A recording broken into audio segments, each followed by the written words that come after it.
और मैं भी पढ़ता हूँ, सब लोग सुनिए। मत्ती 16 अध्याय 13 से 16 तक। यीशु कैसरिया फिलिप्पी के प्रदेश में आया और अपने चेलों से पूछने लगा कि लोग मुझे मनुष्य के पुत्र को क्या कहते हैं। उन्होंने कहा, कुछ तो यूहन्ना बपतिस्मा देने वाला कहते हैं, और कुछ एलिया, और कुछ यिर्मयाह या भविष्यद्वक्ताओं में से एक कहते हैं। उसने उनसे कहा, परंतु तुम मुझे क्या कहते हो? शमौन पतरस ने उत्तर दिया, तू जीवते परमेश्वर का पुत्र मसीह है। मेरे प्यारो, ये प्रभु का वचन है। यीशु मसीह जब इस पृथ्वी में थे तो 12 चेले हमेशा उनके संग संग रहते थे, और भी भीड़ उनके पीछे चलती चलती रहती थी। तो यीशु मसीह गली गली मोहल्लों में जाकर, गांव गांव में जाकर, और कुछ आराधनालयों में जाकर प्रभु का वचन प्रचार किया करते थे। तो यीशु मसीह काफ़ी फेमस हो गए इज़राइल में और आस पड़ोस के कुछ इलाकों में। तो प्रभु यीशु एक बार कैसरिया और फिलिप्पी के उन इलाकों में आया, ये शहरों का नाम है, और प्रभु ने अपने चेलों से पूछा कि लोग जो आस पड़ोस के हैं, आले दुआले के लोग मुझे क्या कहते हैं, मेरे बारे में लोग क्या कहते हैं।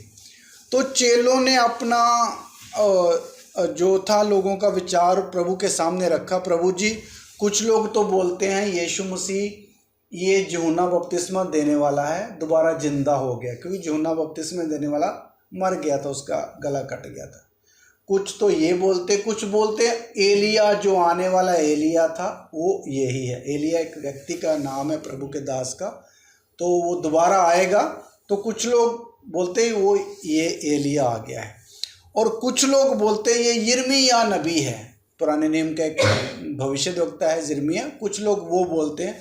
और कुछ बोलते हैं ये वही भविष्यद्वक्ता है जिसके बारे में मूसा नबी ने नबूवत की है कि एक नबी मेरे समान तुम्हारे बीच में से उठेगा। तो सचमुच यीशु मसीह के बारे में लोगों के अलग अलग विचार थे कि यीशु कौन है। मेरे प्यारो, फिर यीशु ने उनको पूछा, चेलों को, कि तुम लोग मुझे क्या कहते हो कि मैं कौन हूँ? तो पतरस ने एकदम हाथ खड़ा करके बोल दिया कि आप जीवते परमेश्वर का पुत्र मसीह है।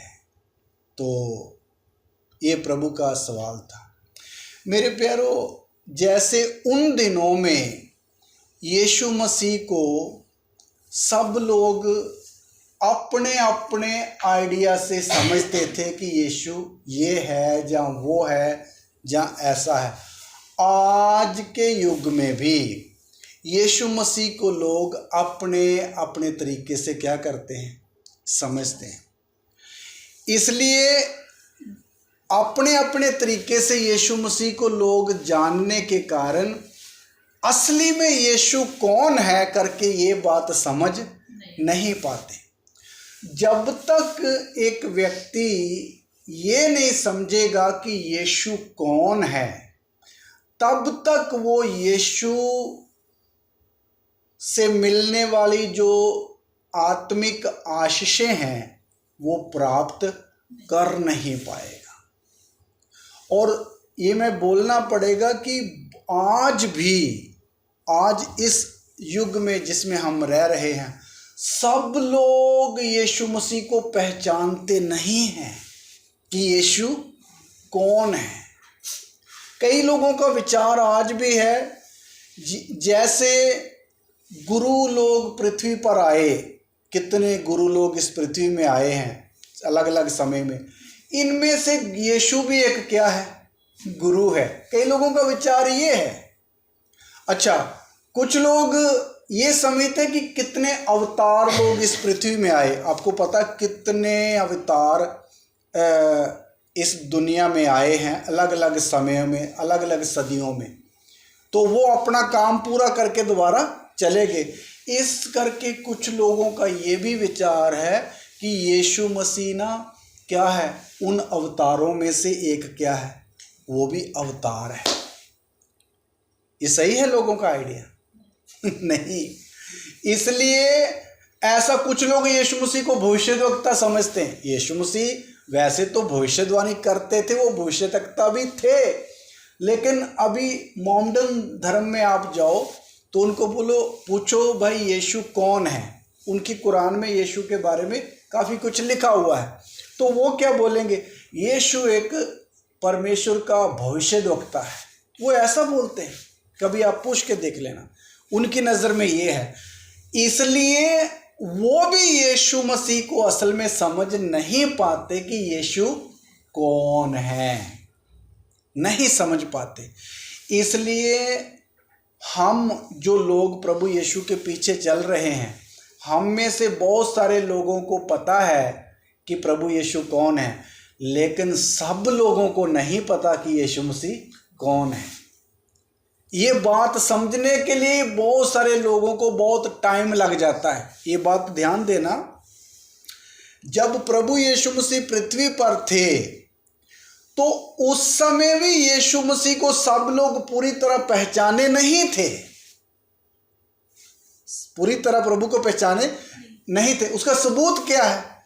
सबूत ये है कि जब यीशु मसीह को क्रूस पर चढ़ाया गया तो वहां उसके पीछे उसके साथ खड़े होने वाले कितने लोग थे?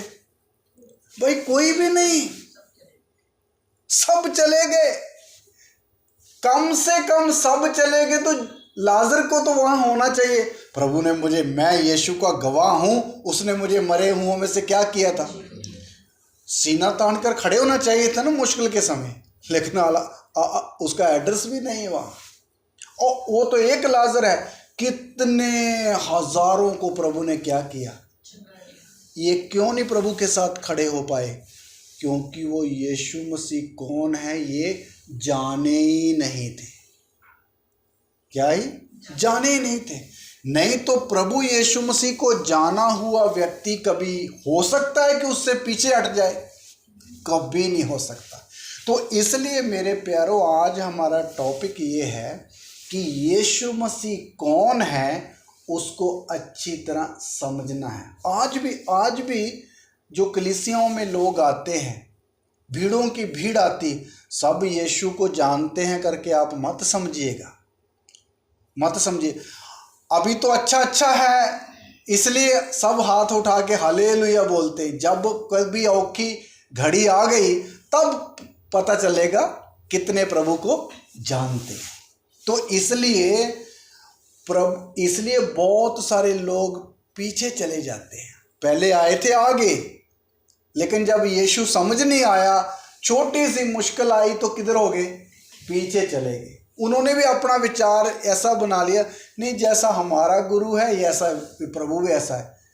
इसका मतलब वो प्रभु को क्या नहीं किए, नहीं पहचाने। इसलिए मैं और आप यीशु मसीह को अच्छी तरह पहचानना है। एक बार यीशु मसीह को किसी ने अच्छी तरह जान लिया, उसके बाद कभी भी एक व्यक्ति प्रभु से पीछे होने का सवाल ही नहीं है। हालेलुया। तो इसलिए हमने समझना है कि यीशु कौन है। लोगों का विचार उस समय जब यीशु मसीह पृथ्वी पर आया था, तो लोगों के विचार मैं आपके सामने रखता हूँ कि यीशु को वो कैसे समझते थे। आइए पढ़िए मत्ती 4 उसका 23 से 25 तक पढ़ेंगे। मत्ती 4 अध्याय 23 से 25 तक पढ़ेंगे हम। यीशु सारे गलील में फिरता हुआ उनके आराधनालयों में उपदेश करता और राज्य का सुसमाचार प्रचार करता और लोगों की हर प्रकार की बीमारी और दुर्बलता को दूर करता रहा। और सारे सीरिया देश में उसका यश फैल गया और लोग सब बीमारों को, जो नाना प्रकार की बीमारियों और दुखों से जकड़े हुए थे और जिनमें दुष्ट आत्माएं थी, और मिर्गी वालों और लकवे के रोगियों को उसके पास लाए और उसने उन्हें चंगा किया। गलील और दिकापुलिस, यरूशलेम, यहूदिया और यरदन नदी के पार से भीड़ की भीड़ उसके पीछे हो ली। हाँ, इधर देखिए, यीशु मसीह जब थे पृथ्वी पर, तो वो जहाँ भी जाते थे भीड़ों की भीड़, अलग अलग किस्म के बीमार लोग उनके पास लाए जाते थे और यीशु मसीह उनको क्या कर देते थे? चंगा कर देते थे। हर प्रकार की बीमारी को प्रभु यीशु चंगा करते थे, भले वो कैंसर हो, लकवा हो, जहाँ अधरंगी हो, जहाँ कोई लंगड़ा है, अंधा है, गूंगा है, बहरा, हर प्रकार की बीमारी को यीशु ने लोगों को क्या किया? चंगा किया। और इसलिए चंगा किया, इसलिए तो यीशु के पीछे भीड़ की भीड़ लगी रहती थी। तो उन दिनों में ज़्यादातर लोग ये सोचते थे यीशु चंगा करता है, वो एक क्या है? चंगा करने वाला प्रभु है। इसलिए प्रभु यीशु के पीछे भीड़ों की भीड़ लगती थी। पर मेरे प्यारो, याद रखिए, आज भी प्रभु यीशु मसीह चंगा करता नहीं करता है? करता है। कितने लोगों की गवाहियाँ आप टीवी में, यूट्यूब में सुनते होंगे। आज भी जो व्यक्ति किसी भी बीमारी के लिए यीशु पर विश्वास कर लेता है कि प्रभु ने मुझे चंगा कर दिया और शंका नहीं करता, वो चंगा होता है। कितनी बड़ी बड़ी लोगों की गवाहियाँ हैं, पावरफुल, हम सुने तो समझ सकते, लोगों को प्रभु ने अच्छा किया है। आज भी बहुत सारे लोगों का विचार ये है कि यीशु मसीह एक चंगा करने वाला प्रभु है। क्या करने वाला? बीमारियों से चंगा करने वाला प्रभु है। लोग इतना ही जानते हैं प्रभु को, यीशु क्या है? बीमारियों से चंगा करने वाला। मेरे प्यारो, आप एक बात समझना, यीशु मसीह चंगा करता है, ये पक्की बात है, लेकिन यीशु मसीह चंगा करने के लिए ही पृथ्वी पर लोगों को आया, ये सही बात नहीं है। हम अगर यीशु मसीह के वचन को ध्यान से पढ़ें तो यीशु मसीह ने 3.5 साल पृथ्वी पर सेवकाई करी है। उसमें से पहले साल ज़्यादा से ज़्यादा 1.5 साल या 2 साल तक प्रभु ने लोगों को चंगा करने का काम जारी रखा। बाद में प्रभु ने ना ये चंगा करने का प्रोग्राम कम कर दिया या धीरे धीरे क्लोज कर दिया। बाद में यीशु का वचन हम पढ़ें तो यीशु लोगों को सख्त सख्त वचन सिखाते थे। कैसा सख्त वचन? वो कौन सा वचन है? यीशु मसीह सिखाते थे, जो मेरे से बढ़कर अपने माता पिता या बेटी या बेटा को प्यार करे वो मेरे। अच्छा, ये सख्त वचन हो गया। फिर यीशु मसीह सिखाते थे, जो कोई मेरे पीछे आए वो अपने आपे का क्या करे और अपनी क्रूस उठा के मेरे। ये कोमल वचन है या सख्त वचन है? सख्त वचन है। फिर यीशु मसीह ये सिखाते थे, अगर कोई मेरे पीछे आए तो अपना सब कुछ त्याग दे। ये कितना सख्त वचन है। जब ऐसे ऐसे वचन लोगों ने सुने तो चंगाई कम कर दी, तो भीड़ भी क्या होना शुरू हो गया? कम हो गई। जहाँ 1000 था वहाँ 500 होगी, 500 से 250 होगी, 250 से 125 होगी। बाद में इतनी भीड़ कम रह गई। ये कितने रह गए? पढ़िए, यूहन्ना की इंजील 6 अध्याय 66 और 6 अध्याय 66 से 68 तक पढ़ना है हमने। 6 का 66 से 68 तक यूहन्ना।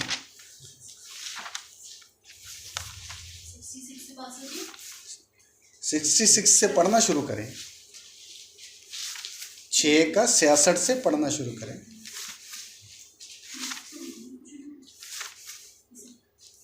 इस पर उसके चेलों में से बहुत से उल्टे फिर गए। ऊंची आवाज से। इस पर उसके चेलों में से बहुत से उल्टे फिर गए और उसके बाद उसके साथ ना चले। हाँ, यीशु के पीछे चलने वाली भीड़ के बारे में लिखा है, वो बहुत सारे लोग उल्टे फिर गए, मतलब पीछे हो गए और फिर यीशु के साथ ना चले। हाँ, तब यीशु ने उन बाहरों से कहा, क्या तुम भी चले जाना चाहते हो?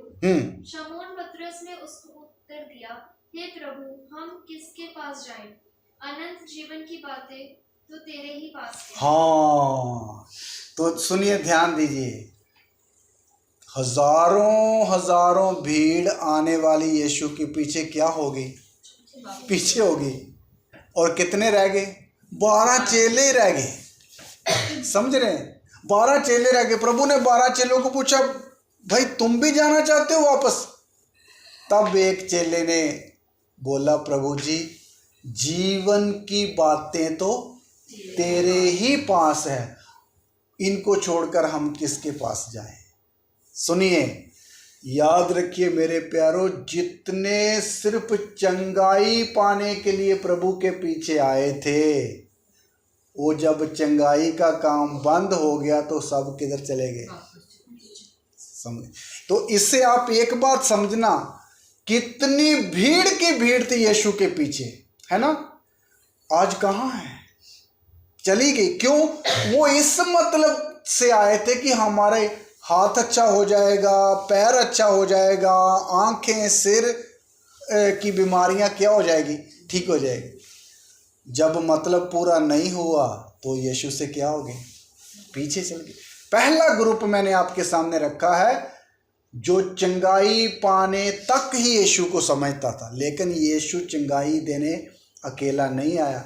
यीशु मसीह के पास बाद में वो ही रुके जिनको जीवन की बातें चाहिए थी, जिनको स्वर्गीय बातों की जरूरत थी, वो लोग प्रभु के पास रुके। इसलिए यीशु मसीह लोगों को अकेली शारीरिक चंगाई नहीं देने के लिए आया था, वो उनकी आत्मिक बीमारी को चंगा करना चाहता था। हालेलुया। इसलिए ये बीमारी जो आत्मिक है लोगों की, इसको बहुत सारे लोग कम समझते थे। जो समझते थे वो ही यीशु के पास रुक गए। समझा है? तो पहला ग्रुप चंगा होने वाला चला गया। लोग वो ऐसा समझे थे यीशु शायद चंगाई करने के लिए आया है। अच्छा, दूसरी बात, दूसरा ग्रुप देखेंगे कौन सा था। 6 अध्याय का 25 से 27 तक पढ़े, इसी का 25 से 27 तक पढ़ेंगे। दूसरा ग्रुप यीशु के पीछे चलने वाला कौन था? झील के पार, ऊंची आवाज से, झील के पार जब वे उससे मिले तो कहा, हे रब्बी, तू यहाँ कब आया? यीशु ने उन्हें उत्तर दिया, मैं तुमसे सच सच कहता हूँ, तुम मुझे इसलिए नहीं ढूंढते हो कि तुमने आश्चर्य कर्म देखे, परंतु इसलिए कि तुम रोटियां खाकर तृप्त हुए। नाशवान भोजन के लिए परिश्रम ना करो, परंतु उस भोजन के लिए जो अनंत जीवन तक ठहरता है, जिसे मनुष्य का पुत्र तुम्हें देगा, क्योंकि पिता अर्थात परमेश्वर ने उसी पर छाप लगाई है। अभी दूसरा ग्रुप देखिए। प्रभु यीशु मसीह जहाँ कहीं भी प्रचार करने के लिए जाते थे तो उनके पास बड़ी भीड़ आती थी, और भीड़ एक एक दिन पूरा, कभी कभी 2-2 दिन, कभी कभी 3 दिन भी यीशु का वचन सुनती रहती थी और चंगे होते रहते थे लोग।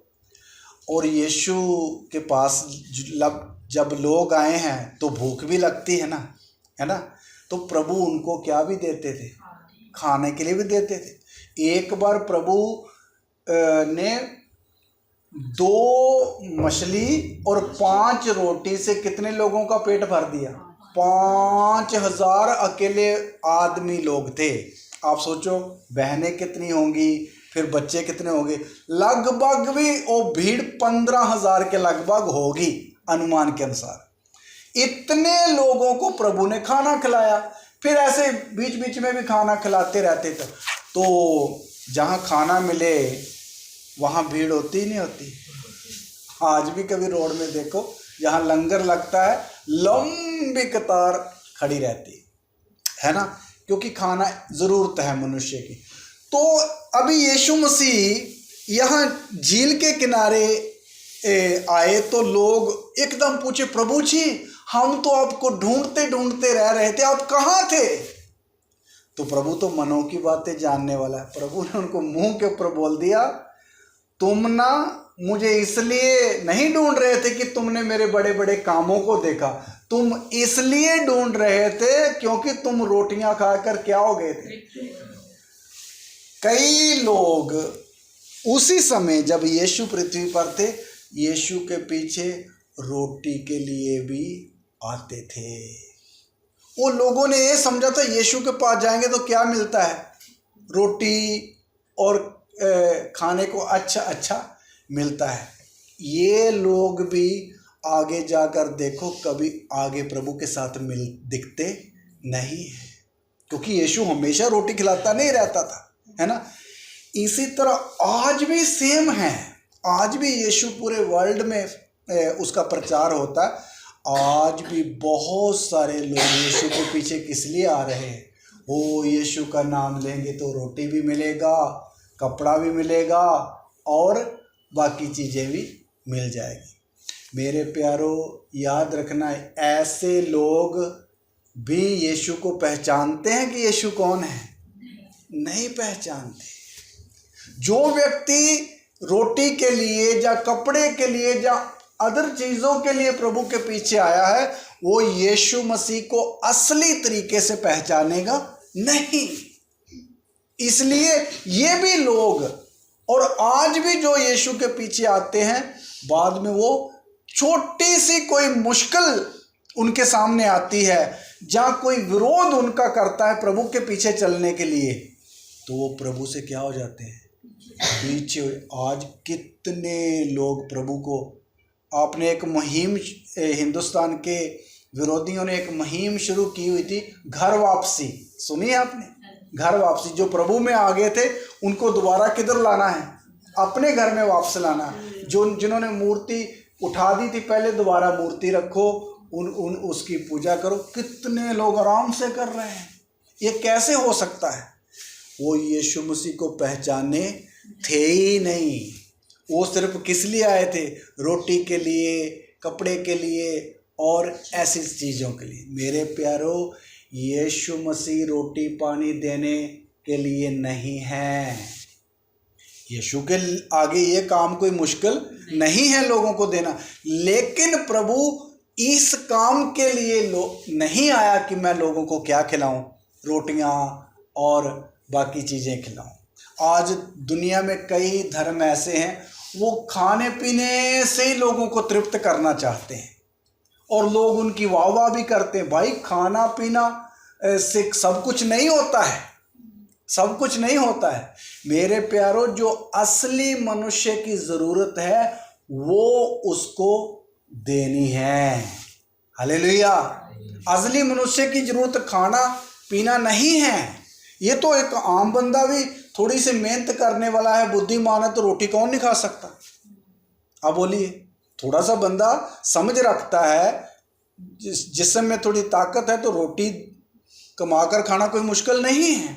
इसलिए प्रभु वो काम करने के लिए जो मनुष्य कर सकता है, प्रभु स्वर्ग से आने की ज़रूरत नहीं थी। इसलिए ये भी लोग प्रभु को समझे नहीं। ये दूसरा ग्रुप मैंने आपके सामने रखा, रोटी और चीज़ों के लिए। ये और तीसरा एक ग्रुप भी था जो यीशु के पीछे चलता था। पढ़िए, मत्ती 6 अध्याय उसका 31 से 33 तक पढ़ना है। मत्ती 6 अध्याय 31 से 33 तक पढ़ना है।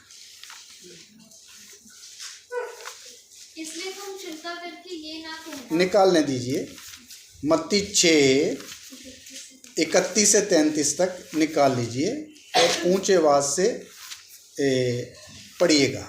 इसलिए तुम चिंता करके ये ना कहना कि हम क्या खाएंगे या क्या पिएंगे या क्या पहनेंगे, क्योंकि अन्य जाति इन सब वस्तुओं की खोज में रहते हैं। पर तुम्हारा स्वर्गीय पिता जानता है कि तुम्हें इन सब वस्तुओं की आवश्यकता है। इसलिए पहले तुम परमेश्वर के राज्य और उसके धर्म की खोज करो, तो ये सब वस्तुएं भी तुम्हें मिल जाएंगी। अभी देखिए, अभी प्रभु यीशु मसीह यहाँ क्या बोल रहे हैं, ध्यान से सुनना। इधर प्रभु ने बोला है अपने पीछे आने वाली भीड़ को, तुम चिंता करके ये ना कहना कि हम क्या खाएंगे, क्या पहनेंगे, क्या पिएंगे। चिंता इन चीज़ों की नहीं करनी, क्योंकि तुम्हारा स्वर्गीय पिता जानता है कि तुम्हें इन सब वस्तुओं की जरूरत है। इन सब चीजों के पीछे कौन भागते हैं करके प्रभु ने बोला, अन्य जाति लोग। अन्य जाति लोग कौन है? जो सच्चे परमेश्वर को नहीं जानते और अब दूसरे देवी देवताओं को, गुरुओं को, पीरों को आराधना करते, उनको अन्य जाति बोला जाता है। वो सब लोग किन चीजों के पीछे पड़े हुए हैं? संसार की चीजों के पीछे, है ना। दुनिया की चीजों के पीछे उनकी ऐसी दौड़ लगी पड़ी है कि बस एक से मैं आगे बढ़ जाऊं, दूसरे से मैं ज़्यादा पैसे वाला हो जाऊं, मैं और अमीर हो जाऊं, मेरे पास बड़ा कुछ हो। इन चीज़ों के पीछे वो दौड़ रहे हैं। प्रभु यीशु मसीह बोलते हैं, मेरे प्यारो, आज अन्य जाति लोग तो इन चीज़ों के पीछे दौड़ ही रहे हैं। किन चीज़ों के पीछे? संसार की चीज़ों के पीछे। लेकिन यीशु मसीह के पीछे चलने वाले भी बहुत सारे लोग आज किन चीज़ों के पीछे हैं? इन चीज़ों के पीछे।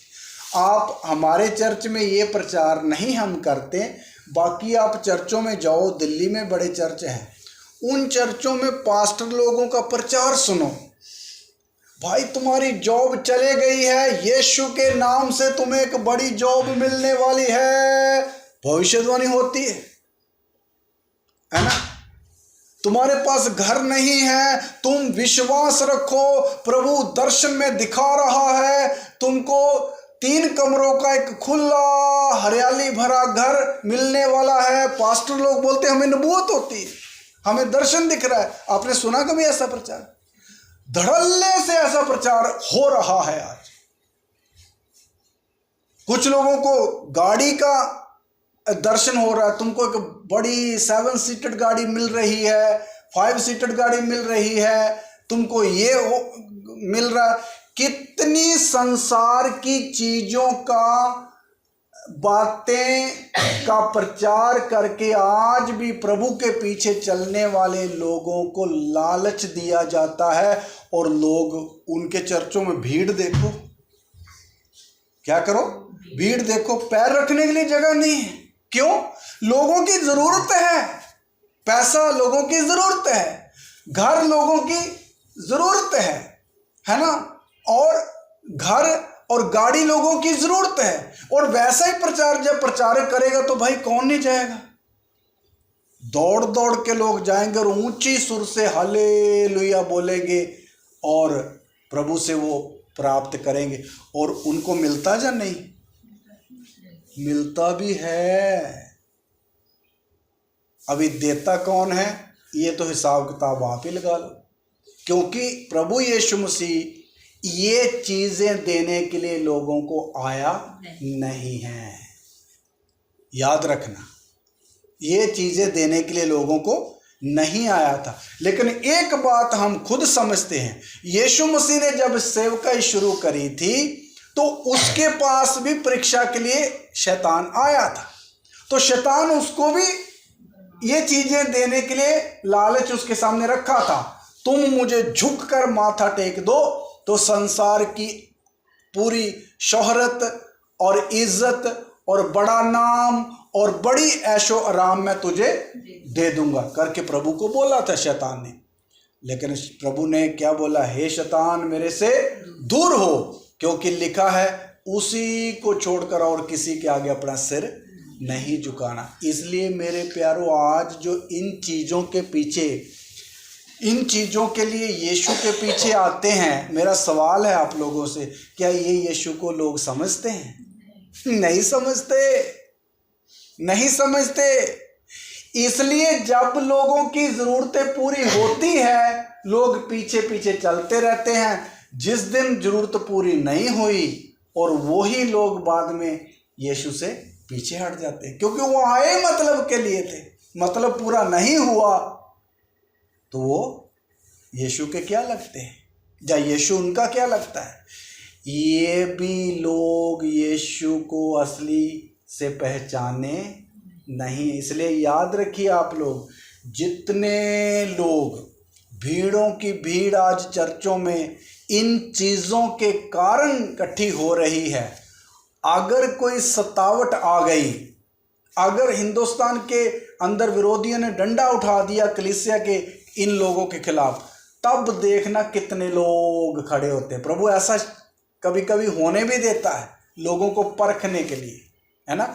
इसलिए मेरे प्यारो याद रखना, ये भी लोग जो प्रभु के पीछे इन संसार की चीजों को प्राप्त करने के लिए पीछे पड़े रहते हैं, ये भी यीशु को नहीं पहचानते। इनके लिए यीशु की पहचान क्या है? यीशु घर देने वाला है, यीशु गाड़ी देने वाला है, यीशु जॉब देने वाला है, ये इतना ही यीशु को जानते हैं।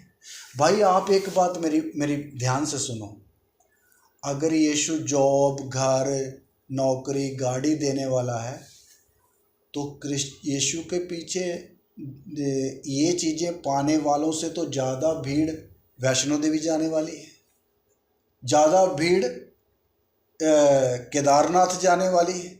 वो भी लोग किस लिए जाते हैं?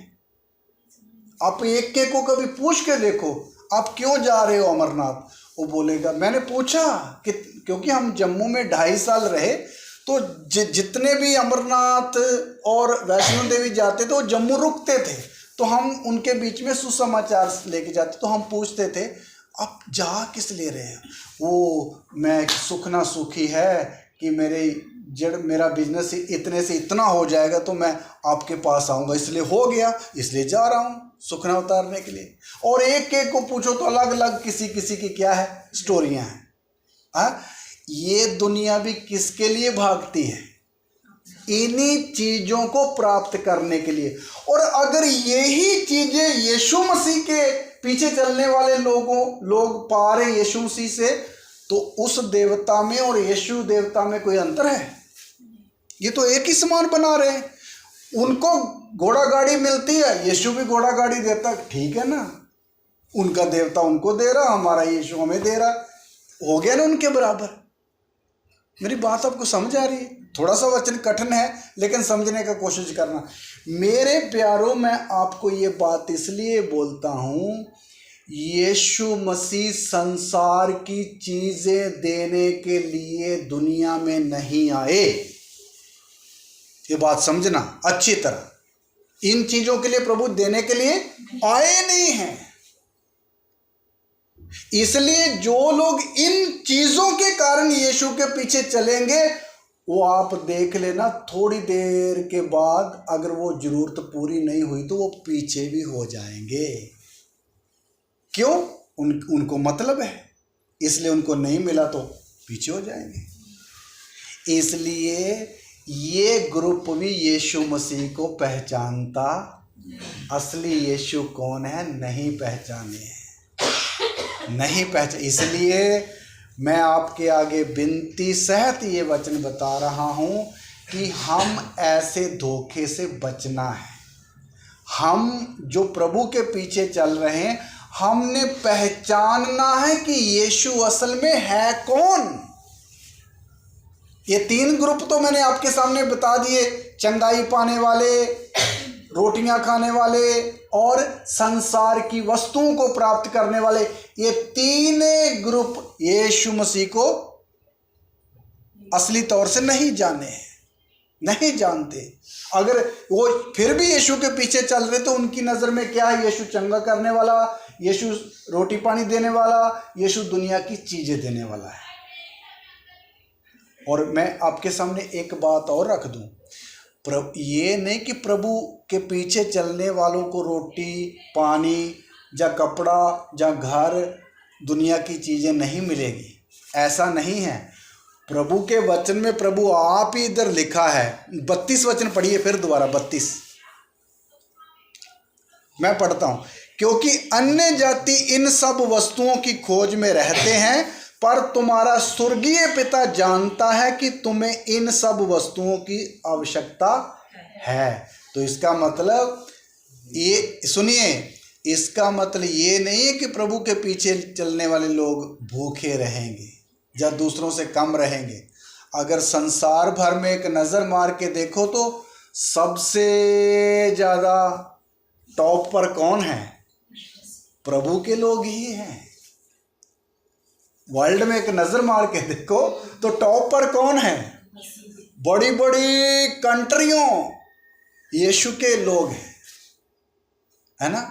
इसलिए बाकी लोग देखा जाए, तुलना करके देखो तो उनसे कई गुना नीचे हैं। तो याद रखिए, प्रभु के पीछे चलने वाले लोगों को प्रभु ये नहीं कि भूखा रहने देगा या उनको ये चीज़ें नहीं देगा। प्रभु के वचन में प्रभु जिम्मेवारी लेता है, मैं जानता हूं कि तुम्हें ये सब चीज़ों की आवश्यकता है, लेकिन प्रभु इनका पहले से आपको लालच क्यों नहीं देता? ताकि आप असली मकसद से भटक ना जाए, भटक ना जाए। हालेलुया। तो इसलिए प्रभु का मतलब है, इसलिए प्रभु ने वहां लिखा 33 वचन पढ़िए, प्रभु क्या कहता है, करना क्या है? इसलिए पहले तो परमेश्वर के राज्य और उसके धर्म की खोज करो, तो ये सब वस्तुएं तुम्हें मिल जाएंगी। हाँ, प्रभु ये बोलता है, पहले क्या करो? पहले तुम परमेश्वर और उसके धर्म की खोज करो, ये चीजें तुम्हें बाद में समय समय सर में। पहला काम प्रभु बोलता क्या करना है? तुमको परमेश्वर और उसका राज्य को ढूंढना है। ये काम बहुत सारे लोग भूल जाते हैं और पास्टर भी ये विधि बताने के लिए पीछे रह जाते हैं। इसलिए पास्टर भी और विश्वासी भी सबसे पहला काम ये करना कि हमें परमेश्वर कौन है वो पहचानना है, यीशु मसीह कौन है उसको अच्छी तरह जानना है। उसके बाद इन चीजों का अपने आप नंबर लग जाएगा। तो अभी आपके सामने ये रखा जाए कि असल में यीशु मसीह है कौन, रियल में यीशु मसीह कौन है। आइए पढ़िए यूहन्ना की अंजील उसका 4 अध्याय का 42 वचन पढ़ेंगे कि यीशु मसीह असल में है कौन। यूहन्ना 4 अध्याय उसका 42 वचन हमने पढ़ना है। और उस स्त्री से कहा, अब हम तेरे कहने ही से विश्वास नहीं करते, क्योंकि हमने आपे सुन लिया और जानते हैं कि यही सचमुच में जगत का उद्धार करता है। मैं भी पढ़ता हूं। और उस स्त्री से कहा, अब हम तेरे कहने ही से विश्वास नहीं करते, क्योंकि हमने आप ही सुन लिया है और जानते हैं कि ये ही सचमुच में जगत का उद्धार करता है। सामरी स्त्री की कहानी तो आप सब लोग जानते हैं।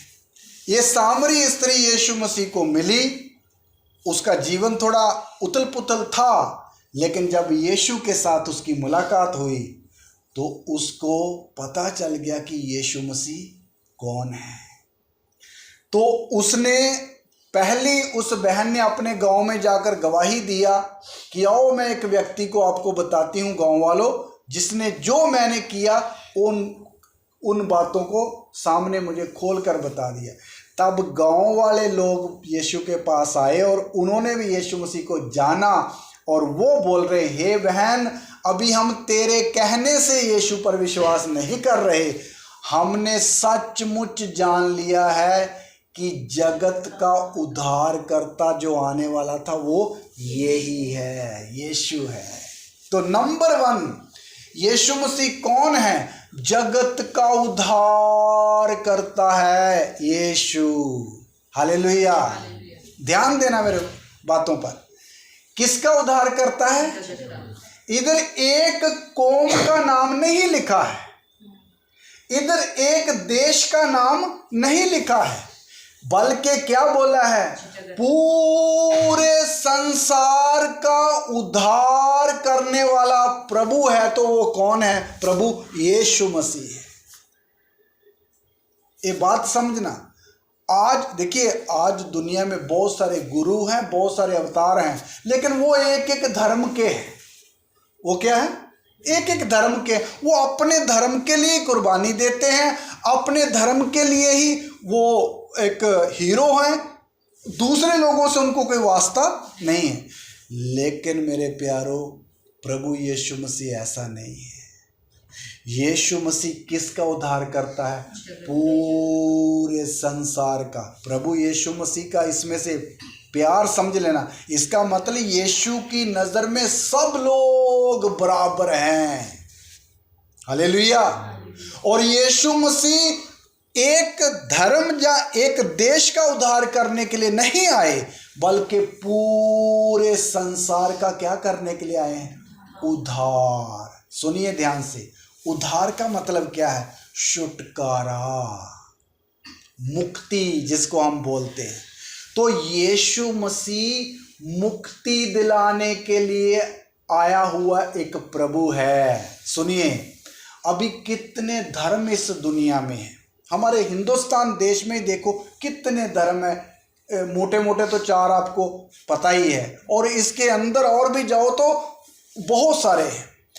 मेरे प्यारों, हर एक अपने अपने धर्म को ऊंचा उठाने की दौड़ में लगा हुआ आजकल। याद रखिए, पर यीशु मसीह कोई धर्म बनाने के लिए पृथ्वी पर आए ही नहीं है। वो तो संसार के लोगों को उद्धार देने के लिए आए हैं। उद्धार का मतलब है, उद्धार हर कोई नहीं करा सकता, ये बात समझना। अभी सारे धर्मों के सारे गुरु जो हैं वो किसी का उद्धार नहीं कराते, वो उनको धर्म की बातें सिखाते हैं, अच्छी अच्छी शिक्षाएं देते हैं, जहाँ संसार की कुछ वस्तुओं को भी उनको मुहैया करवा देते हैं। तो लोग खुश हो जाते हैं, ओ प्रभु ने, हमारे गुरु ने हमारे लिए ये किया। पर मेरे प्यारों, उनका भी अभी तक क्या नहीं हुआ? उद्धार नहीं हुआ। उद्धार का मतलब है उनके पापों से, उनके गुनाहों से उनको क्या दिलाना? मुक्ति दिलाना। अगर एक व्यक्ति की मुक्ति होगी तो ही वो व्यक्ति परमेश्वर के साथ जुड़ेगा, तो ही वो व्यक्ति परमेश्वर को पहचानेगा।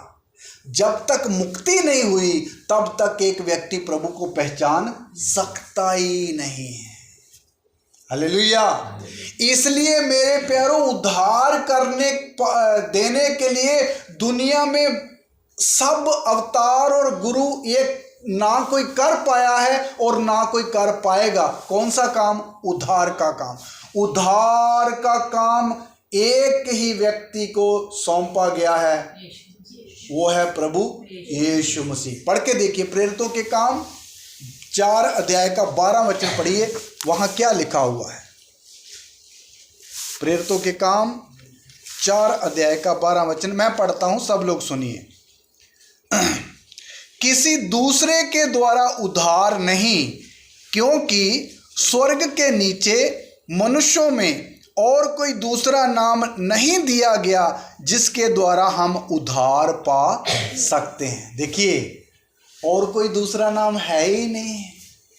आसमान के नीचे और पृथ्वी में दूसरा कोई नाम है ही नहीं है जिसके द्वारा उद्धार पा सकते हैं।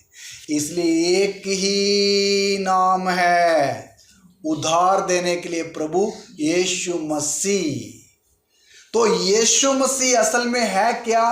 उद्धार करता। यीशु के पास आने से अगर कोई नम्र दिल से आएगा, प्रभु मैं अपने पापों से मुक्ति पाना चाहता हूँ, तो उसको जो विश्वास करता है कि यीशु मसीह मेरे लिए सलीब पर मरे और मेरे लिए उन्होंने अपने शरीर पर कष्ट उठाया, जो ये विश्वास करता है यीशु मसीह मारा गया, गाड़ा गया और तीसरे दिन क्या हुआ? जिंदा हुआ, और मैं उस पर विश्वास करता हूँ, वो व्यक्ति निश्चय क्या पाएगा? उद्धार पाएगा। और वो अपने जीवन में उस उद्धार को अनुभव भी करेगा कि यीशु सचमुच क्या है? उद्धार करता है। लेकिन बाकी जितने लोग गुरुओं अवतारों के पीछे चलते हैं, वो गुरु उनको उद्धार नहीं देते। वो भी उनको क्या देते हैं? वो उनको संसार की चीज़ें ही देते हैं। तो संसार की चीज़ें प्राप्त करते करते लाभ क्या होगा? आइए एक आयत पढ़िए, यीशु मसीह इसको बयान करते हैं। मत्ती 16 उसका 26 वचन। यीशु मसीह बयान करते हैं कि संसार के बारे में। मत्ती 16 अध्याय का 26 वचन मैं पढ़ता हूँ, आप सब लोग सुनिए, निकाल लिया है तो सुनिए जी। यदि मनुष्य सारे जगत को प्राप्त करे और अपने प्राण की हानि उठाए तो उसे क्या लाभ होगा? या मनुष्य अपने प्राण के बदले में क्या देगा? सबने निकाल लिया? मैं फिर पढ़ता हूँ, आप सुनिए। यदि मनुष्य सारे जगत को प्राप्त करे और अपने प्राण की हानि उठाए तो उसे क्या लाभ होगा? जब मनुष्य अपने प्राण के बदले में क्या देगा? अभी देखिए, दुनिया के ज़्यादातर लोग किस दौड़ में लगे हुए हैं? संसार को प्राप्त करने में। मतलब ज़्यादा से ज़्यादा पैसा, ज़्यादा से ज़्यादा शोहरत, ज़्यादा से ज़्यादा नाम कमाने लगे हुए या नहीं लगे? यही है मनुष्य की दौड़। प्रभु यीशु मसीह बोलते हैं अगर सारे जगत को भी मनुष्य प्राप्त कर ले तो अपनी जान गवा दी तो उसको फायदा क्या है कोई फायदा? दुनिया में सबसे ज़्यादा प्राप्त दुनिया को किया हुआ एक बंदे को मैं जानता हूँ, सिकंदर बादशाह। आप भी उसका नाम जानते हैं। वो ऐसा राजा था जो सारी दुनिया को लड़ लड़ के क्या करना चाहता था? जीतना चाहता था। और उसने काफ़ी हद तक जीत भी लिया। लेकिन इतना हिम्मत वाला था, समुंदर के सामने खड़े होकर बोलता, हे समुंदर, अगर तू दुनिया होता तो मैं तुझे भी क्या कर लेता? जमीन होता तो मैं तुझे भी जीत लेता। आपको मालूम, इतना बड़ा नाम कमाया हुआ बंदा और नहाते नहाते ठंड लग गई और उसको नमूनिया हो गया। आपको मालूम, वो बिस्तर में पड़ गया। उसको इलाज करने वाली एक टीम थी, फिर भी उस टीम ने हाथ खड़े कर दिए डॉक्टरों ने, आप अच्छे हो नहीं सकते, आप मरोगे ही एक दिन। समझ रहे मेरी बात को? दुनिया में सबसे ज़्यादा 33 साल की उम्र में, और उस बंदे ने मरने से पहले एक वसीयत लिखवाई। उसमें वसीयत में क्या लिखा? नंबर 1 बोलते, मैं जब मरूंगा तो मेरी अर्थी को 4 डॉक्टर ही उठाना। उसके पीछे मतलब क्या है कि दुनिया को पता चले कि दुनिया का बड़े से बड़ा डॉक्टर भी कभी मौत को जीत नहीं सकता, वो अच्छा नहीं कर सकता। पहली वसीयत का पॉइंट। दूसरा, जब मैं मरूंगा तो मेरे जो हाथ है वो कॉफन से किधर रखना? बाहर रखना। तक उसका मतलब क्या है कि बंदा दुनिया में जितना भी कुछ क्यों ना कमा ले, खाली हाथ आया है और खाली हाथ ही क्या करेगा? वापस जाएगा। ये पॉइंट नंबर 2 लिखवाया उसने। नंबर 3 बोलता, जितना मैंने अपने जीवन भर में पैसा, सोना, हीरा, चांदी कमाया और प्राप्त किया है, मेरे घर से लेकर कब्रिस्तान तक पूरा बिछा देना और उनके ऊपर चल के जाना, ताकि दुनिया को मैसेज मिले कि ये चीज़ें एक व्यक्ति के लिए जिसके पास जीवन नहीं है, किसी काम की नहीं है। वसीयत लिखवाई, वो बंदा मर गया, ऐसे ही किया गया उसके साथ। ये इतिहास की बात है, पढ़ के देख सकते हैं। मेरे प्यारो, इधर उधर जाने से अगर लोग दुनिया को प्राप्त कर रहे हैं और यीशु के पीछे भी आकर लोग संसार की चीज़ों को प्राप्त कर रहे हैं तो लाभ है? कोई लाभ नहीं भाई। उद्धार पाना है एक व्यक्ति ने, जरूरी क्या है? इधर लिखा, मनुष्य सारे जगत को प्राप्त कर लिया लेकिन जान की हानि उठा ली तो फायदा क्या है ना? इसलिए हर व्यक्ति को ये सोचना चाहिए, यीशु मसीह जब उद्धार करता है तो मुझे उसके द्वारा उद्धार प्राप्त करना है।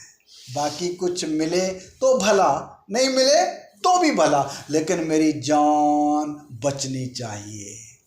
नंबर 1 ये बात एक विश्वासी के, एक भाई के, बहन के मन में होनी चाहिए जो यीशु के पीछे चलता। उद्धार प्राप्त करना चाहिए। उद्धार प्राप्त करना क्या है?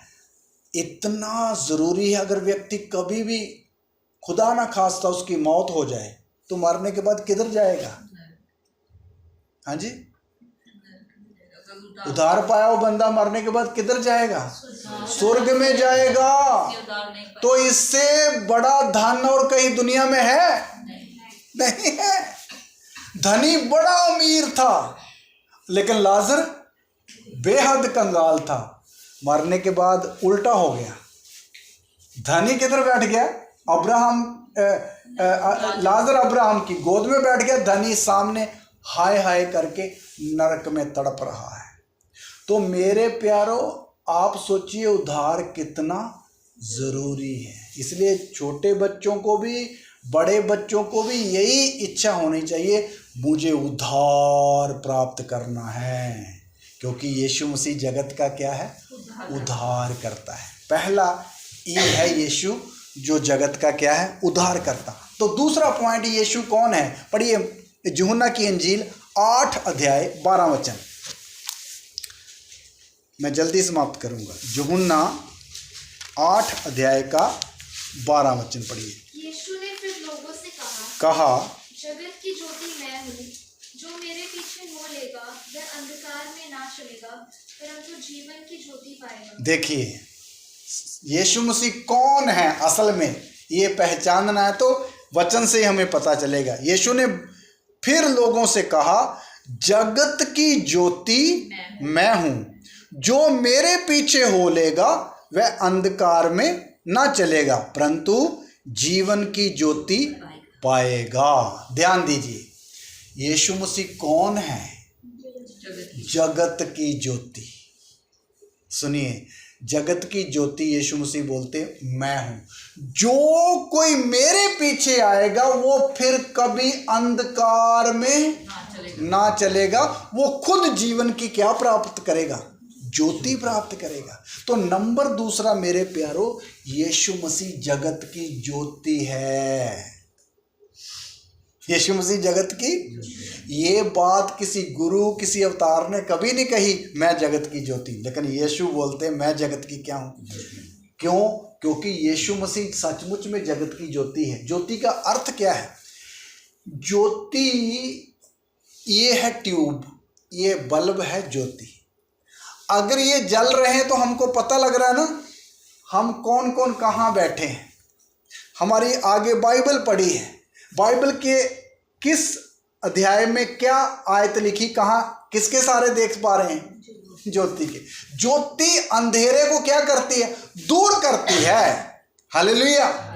इसी तरह प्रभु यीशु मसीह जगत की ज्योति है, और जो कोई यीशु के पीछे चलता है वो फिर कभी अंधकार में नहीं चलता। इसका मतलब भी समझ लीजिए, यीशु के पीछे एक व्यक्ति चलेगा तो उसको भी रोशनी मिलेगी, जैसे ये रोशनी के साथ बैठने से हमें रोशनी मिली है। यीशु के पीछे चलने से वो अंधकार में नहीं चलेगा, मतलब फिर वो झगड़े की बातें नहीं करेगा, क्योंकि झगड़ा अंधकार से आता है। फिर वो दूसरे को गाली देने की बात नहीं करेगा, क्योंकि गाली देना शैतान की तरफ से, अंधकार की तरफ से आता है।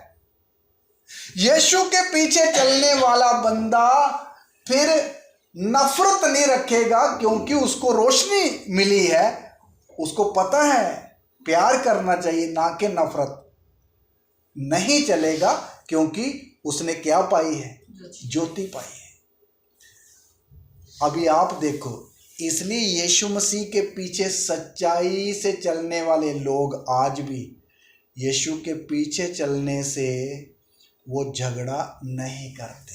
अभी पंजाब में एक बड़ा पास्टर है, उसके विरोध में बहुत लोग पंजाब में आ गए, उनका पुतला तक लोगों ने जला दिया। तो मुझे उनका एक बयान बड़ा अच्छा लगा जो उन्होंने उनकी शोभा यात्रा में दिया। उन्होंने बोला, देखिए अगर आप भीड़ जो हमारे चर्च के लोग हैं ये सोच रही है कि उन्होंने हमारे साथ ऐसा किया और हम भी उनके साथ ऐसा ही करेंगे, बदला लेंगे, तो अगर आप ऐसा करके आज निकल रहे हो शोभा यात्रा में, तो तुम प्रभु को जानते नहीं, तुम्हारा आत्मा सही आत्मा नहीं है। हमारा प्रभु यीशु मसीह बोलता है अपने दुश्मनों को माफ करो। इसलिए जो हमारा विरोध करते हैं, हमारे खिलाफ बोलते हैं, हम उनको माफ कर चुके हैं। हालेलुया। हमारे मन में उनके लिए क्या है? सिर्फ प्यार और हमदर्दी। इसलिए ये शब्द उनके मन में क्यों आगे पास्टर के? वो पब्लिक ने भी यस बोल दिया, हम नहीं रखेंगे नफरत। क्यों? यीशु के पीछे चलने वाला व्यक्ति ज्योति को सचमुच में अनुभव करता है, फिर अंधकार के से काम नहीं करता है। हालेलुया। क्योंकि यीशु ने बोला मेरे पीछे चलोगे तो वो खुद जीवन की क्या पाएगा? ज्योति पाएगा। तो मेरे प्यारों, अभी आप देखो, ये तो यीशु के पीछे चलने वाले लोग हैं। यीशु के पीछे चलोगे तो सचमुच में अंधकार में नहीं चलेगा, अगर सही तरीके से कोई चलता है। हालेलुया।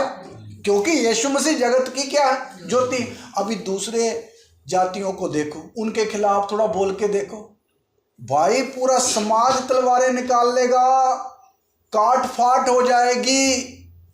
उनको ऐसी शिक्षा क्यों नहीं आती है? क्योंकि वो ज्योति में नहीं चलते। क्या नहीं चलते? उनके अगुए जो उनके पैगंबर हैं वो ज्योति ना तो है, इसलिए ना उनके पीछे चलने वाले लोग ज्योति प्राप्त करते हैं, इसलिए वो अंधकार में रहते। तो यीशु और दूसरे, उनमें अंतर है। हालेलुया। आप यीशु की शिक्षा देखो। इसलिए मेरे प्यारो, यीशु मसीह अगर कोई जानना चाहता कौन है तो कौन है? नंबर 2, जगत की ज्योति है। उद्धार का पहला स्टेप था, यीशु मसीह जगत की क्या है? ज्योति है। और जो कोई उसके पीछे उसको पहचान लेगा कि आप ज्योति हैं, हे प्रभु, वो भी पहचान लेगा तो ज्योति में ही रहेगा। ज्योति में कभी ठोकर नहीं खाता। पता लगता है इधर पत्थर है, इधर खाई है, ये स्ट्रेट मार्ग है, इसमें कदम रखना। एक एक बात साफ साफ क्या आती है? क्लियर नजर आती है। हालेलुया। तो यीशु मसीह कौन है? जगत की ज्योति। उधर भी जगत का नाम आया है, एक क्रिश्चियनों की ज्योति करके नहीं लिखा है, एक देश की ज्योति करके नहीं लिखा है। क्या शब्द है? इसका मतलब यीशु मसीह सारी दुनिया के लोगों को एक नजर से देखता है ना।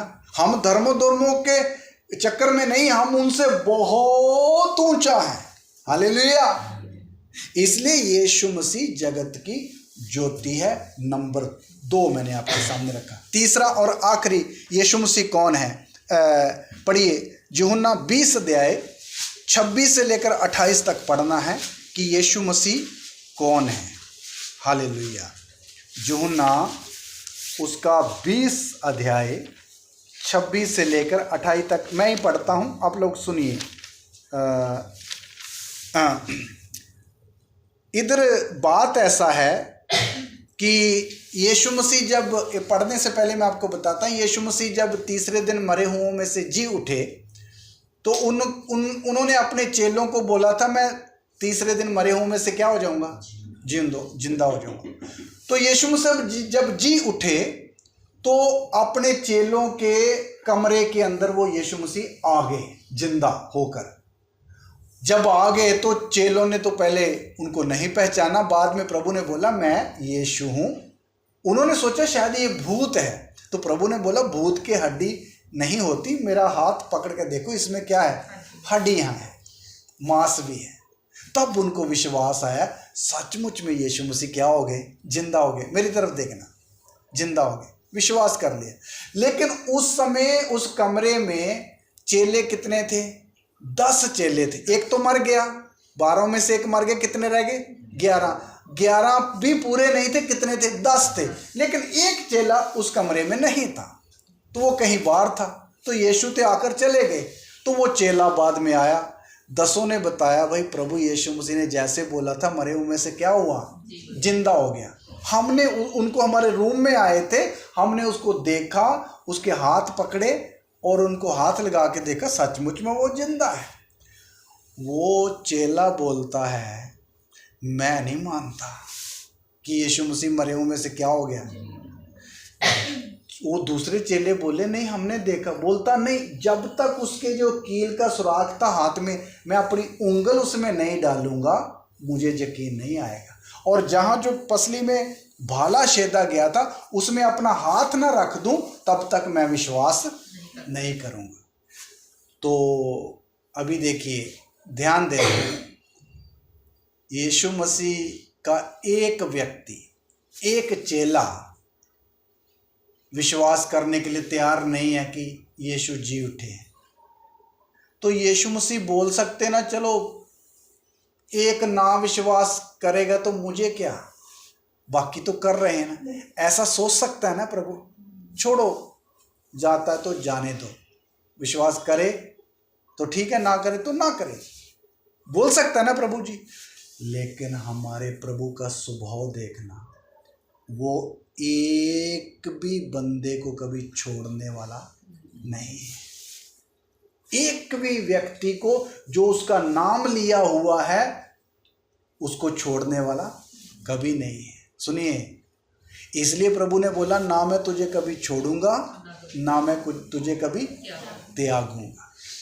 आपको मालूम, एक बंदे को जीतने के लिए प्रभु ने क्या किया, वो मैं वाक्य आपके सामने पढ़ना चाहता हूँ, आप भी ध्यान दीजिए। 20 का 26 से 28 तक। 8 दिन के बाद उनके चेले फिर घर के भीतर थे और थोमा उनके साथ था। ये थोमा ही था जो पहले साथ नहीं था। और द्वार बंद थे। तब यीशु आया और उनके बीच में खड़े होकर कहा, तुम्हें शांति मिले।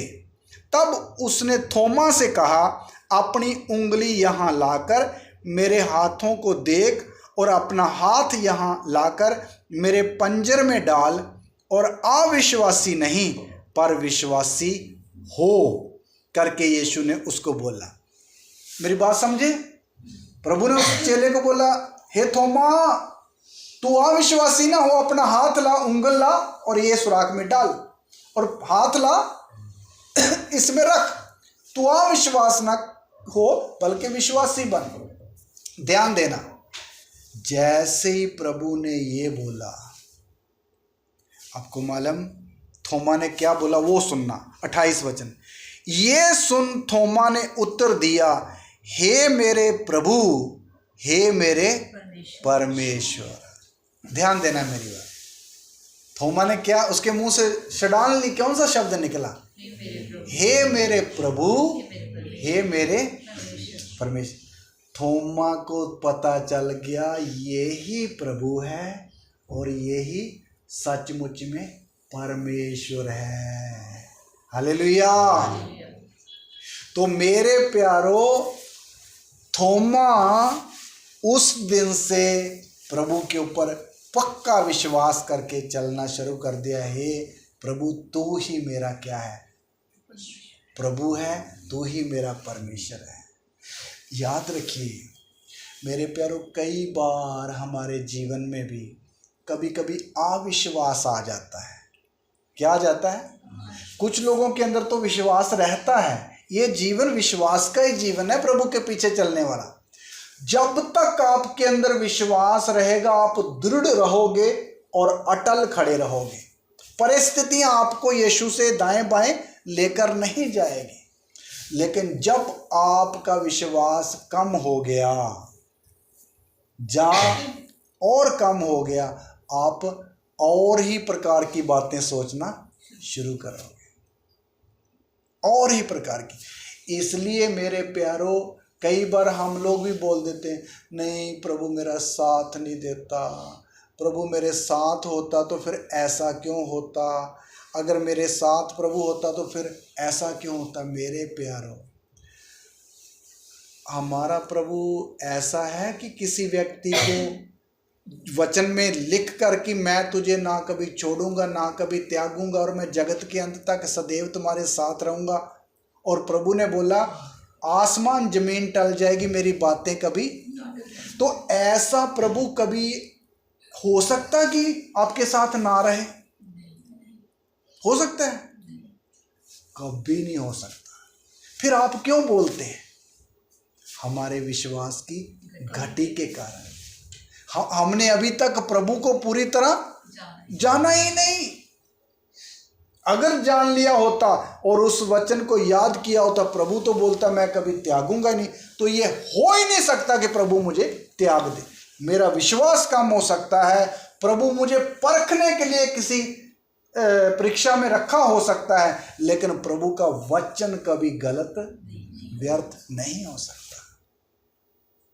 इसलिए कभी भी ये नहीं बोलना कि प्रभु ने आपको छोड़ दिया। आप साल बाद 6 महीने बाद फिर देखना उसी जगह आकर बोलेंगे नहीं प्रभु ही प्रभु है। जैसे कौन बोल रहा है? थोमा बोल रहा है। पहले से भी थोमा अटल हो गया, पक्का हो गया, बोला तू ही मेरा प्रभु है, तू ही मेरा परमेश्वर। इसलिए मेरे प्यारो, प्रभु कभी भी एक विश्वासी को छोड़ता नहीं ना त्यागता। थोमा के लिए प्रभु बोल सकता था ना, नहीं विश्वास करता तो ना करे, मेरे पास तो भीड़ों की भीड़ आ जाएगी। नहीं, प्रभु को एक एक विश्वासी जिसने अपने मुंह से अंगीकार किया है यीशु ही प्रभु है, उसको कभी छोड़ता कभी नहीं छोड़ता है, कभी नहीं छोड़ता। कई बार हम सोचते नहीं प्रभु बड़ा पैसा दे तब हम मानेंगे कि प्रभु परमेश्वर है। भाई प्रभु एक व्यक्ति को 2 अरब रुपया देने के लिए कोई मुश्किल है प्रभु के लिए? आप बोलिए, 2, 3, 4 करोड़ रुपया प्रभु कल ही मुहैया कर देगा मुझे अगर जरूरत हो तो। लेकिन प्रभु आपसे ऐसी कभी करता नहीं है दिखावे के लिए कि मैं पैसा देकर साबित करूं कि मैं हूं। नहीं, वो है जो है सो है, उसकी पर्सनैलिटी में कभी फर्क नहीं होता है। इसलिए मेरे प्यारो, हमें अपना विश्वास बनाए रखना है, अटल रखना है। तो थोमा ने अपना विश्वास अटल रखा। आपको मालूम, थोमा ने, ये वही थोमा, बाद में यही थोमा इंडिया में यीशु का सुसमाचार लेकर आया हुआ चेला यही है। सन 52 में, ओनली 52, 1952 नहीं, ओनली 52 में ये बंदा प्रभु का यही वचन लेकर इंडिया में आया कि हे हिंदुस्तानियों, तो तुम भी प्रभु के बारे में सुन लो। मैं समाप्त कर रहा हूँ, सुनिए। तो मेरे प्यारो, थोमा क्या बोलता? तू मेरा प्रभु है और तू मेरा परमेश्वर है। तो यीशु मसीह कौन है? परमेश्वर है। लास्ट पॉइंट, यीशु मसीह को पहचानना है तो कौन? यीशु मसीह परमेश्वर है। आइए एक वचन पढ़ के हम समाप्त करेंगे। प्रकाशित वाक्य 1 अध्याय का 8 वचन। प्रकाशित वाक्य 1 अध्याय का 8 वचन। जिसको मिल गया पढ़ेंगे। प्रभु परमेश्वर जो है और जो था और जो आने वाला है, जो सर्वशक्तिमान है, ये कहता है मैं ही अल्फा और ओमेगा हूँ। हाँ, मैं भी पढ़ता हूँ, सब लोग सुनिए। प्रभु परमेश्वर जो है, जो था और जो आने वाला है और जो सर्वशक्तिमान है। वचन ध्यान देना, यीशु कौन है? जो सर्वशक्तिमान है। वो कहता है मैं ही अल्फा और मैं ही ओमेगा हूँ। अल्फा और ओमेगा क्या है? जैसे हमारा इंग्लिश ए और जेड बोल देते ना, ए तो जेड, इसी तरह इब्रानी भाषा जो दुनिया इजराइल की भाषा है, उसका सबसे पहला जो शब्द है वो क्या है? अल्फा, और लास्ट वाला क्या है? ओमेगा। इसलिए पहला और आखिरी। यीशु मसीह बोलता मैं सबसे पहला और सबसे लास्ट तक मैं ही रहूँगा। तो यीशु मसीह कौन है? सर्वशक्तिमान परमेश्वर है। वो है प्रभु। वो परमेश्वर मनुष्य बन के पृथ्वी पर आया, वो है प्रभु यीशु। कौन है? सर्वशक्तिमान परमेश्वर है यीशु मसीह। हालेलुया। इसलिए मेरे प्यारो, इस प्रभु को हमने पहचानना है, जो अल्फा और ओमेगा है, जो पहला और पिछला है, और जो सर्वशक्तिमान है। हालेलुया। इसलिए मेरे प्यारो, इस प्रभु को हम पहचानेंगे तो फिर हमें कोई कमी होगी नहीं। कमी घटी मतलब दुनिया की चीज़ों की नहीं, आत्मिक तौर पर संतुष्टि होगी। मैंने प्रभु को पहचाना है। हालेलुया। अगर आपको कोई अभी पूछे, जैसे यीशु ने चेलों को पूछा, भाई मुझे लोग क्या कहते, तो आप क्या कहोगे? यीशु मसीह जगत का उद्धार करता है, नंबर 1। यीशु मसीह जगत की ज्योति है, नंबर 2। और यीशु मसीह सर्वशक्तिमान परमेश्वर है। इस तरीके से आपने और मैंने प्रभु को पहचानना है। फिर आपको कोई दुनिया की ताकत, दुनिया की परिस्थिति और आपके माइंड में आने वाले थॉट, विचार आपको गुमराह या दाएं बाएं हिला नहीं सकेंगे। आइए हम अपनी आंखों को बंद करें, सिरों को झुकाएं। इस सुंदर वचन के लिए अपने पिता परमेश्वर का धन्यवाद करेंगे कि प्रभु यीशु मसीह कौन है। प्रभु ने अपने वचन से हमें खोल करके समझाया है। Hallelujah, hallelujah, hallelujah. लास्ट प्रार्थना। प्रभु महान अनुग्रहकारी, हम तेरा धन्यवाद और शुक्र करते हैं आज के इस सुंदर समय के लिए प्रभु, जो आपने हमें दिया। इस घर में, परिवार में आप लेकर आए और खुदावंद संगति करने के लिए आपने मौका दिया। हालेलुया, तेरा धन्यवाद है प्रभु। खास करके इस परिवार के लिए, इस घर के लिए हम आपके आगे विनती करते हैं और तेरे नाम यीशु मसीह नासरी के नाम से इस घर और परिवार को हम आशीष देते हैं। प्रभु, आपने आज तक उनको संभाला और चलाया है, सारी ज़रूरतों को भी पूरा किया है। प्रभु, आपने सेटल होने के लिए कृपा दिया है, धन्यवाद करते हैं।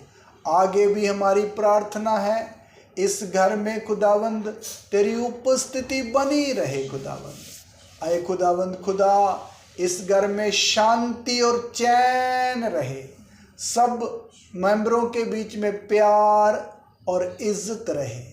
खुदावंद, तेरे नाम की महिमा इस घर से होने पाए। प्रभु, ये लोग आस पड़ोस के घरों के लिए भी एक आदर्श बने कि ये प्रभु यीशु के लोग हैं और उनका चरित्र देखकर दूसरे लोग भी आपको पहचाने। हमारी ये प्रार्थना है प्रभु। जितने लोग बाकी आए हैं इस घर में, सबके लिए भी तेरा शुक्र करते हैं। एक एक के ऊपर, इस ठंडी के मौसम के ऊपर आप कृपा बनाए रखो। प्रभु जी, सारी बातों को तेरे हाथों में सौंपते हुए विनतियों को हमारे उद्धारकर्ता प्रभु यीशु मसीह के नाम से मांग लेते हैं। आमीन, आमीन, आमीन।